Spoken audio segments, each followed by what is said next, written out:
On February 24th, 2016, Emily was hit by a semi-truck after darting into the interstate. This young mother of 5 was described as a beautiful, giving, and caring person. Her husband said that when he'd call home to check up on her, she'd be laughing about how she hadn't gotten much done because she'd just been playing with the kids. However, Emily's life took a dramatic turn after the birth of her 5th child. Despite their happy anticipation, just days after the traumatic delivery, Emily's husband said that she was not doing well. She was very agitated and depressed. Her condition improved a bit after getting some medication. However, a few months later, as she was being weaned off, she began having massive panic attacks. Of these panic attacks, her husband said, she described it as if you're in a burning building and trying to get to safety. It was in the midst of one of these panic attacks that Emily ran into the busy interstate, losing her life. Emily, like millions of other postpartum mothers, was experiencing postpartum mental illness. With her tragic death, her husband and family have begun a campaign to end the stigma associated with mental illness and provide access to help that so many suffering mothers need. My purpose today is to join the family in informing you about postpartum mental illness, how it can be detected, and what we can do about it. First, the possible reasons for it. Postpartum mental illness is the most common birth complication, affecting 1 in every 7 mothers. The Mayo Clinic of Medicine attributes the dramatic drop in hormones as well as the emotional and physical exhaustion combined associated with new motherhood as the prime culprits. Sleep deprivation and the major life changes combined with the body's recovery from childbirth and pregnancy take a huge toll on the mother. Some risk factors include a history of depression, bipolar disorder, previous problems with postpartum depression, a family history of mental illness, stressful events in the past year, financial problems, an unplanned pregnancy, and problems in your relationships.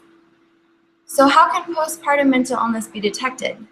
The site postpartumprogress.org gives lots of resources for recognizing and finding help through postpartum mental illness. It's important to remember that these illnesses are not a one-size-fits-all, but just as to share some examples, I'll give some of the symptoms of postpartum depression specifically. If you recognize some of these and the new mom in your life, please be aware of what they are. Number 1, you feel overwhelmed and as though you can't do this, never will be able to do this, and you shouldn't have become a mother in the first place.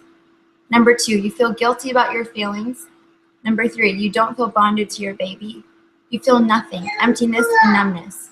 You feel sadness to the depths of your soul. You can't bring yourself to eat, or maybe the only thing you can do to feel better is eat. You struggle to sleep, or sleep is all you can do.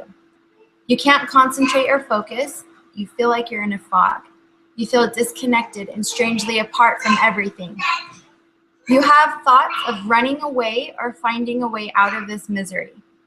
There are also symptom lists for postpartum anxiety or OCD that can be read at postpartumprogress.org. Finally, if you feel like you're experiencing this is what you can do. First, recognize it for what it is. This is not the real you, and it's not going to last forever. If you feel dangerously overwhelmed, please go to the hospital. It takes enormous amounts of courage to get help in a crisis moment, but you can do it for you and for your baby. You can also open up about what you're feeling to loved ones. Make an appointment to see your doctor and ask for a reference to a therapist. Find a postpartum support group online or in the community. Take time away from your baby to sleep and to eat and to take a break. Ask a trusted friend if any of these feel overwhelming, and it's okay if they do. Ask your trusted friend to help you if any of these things feel overwhelming.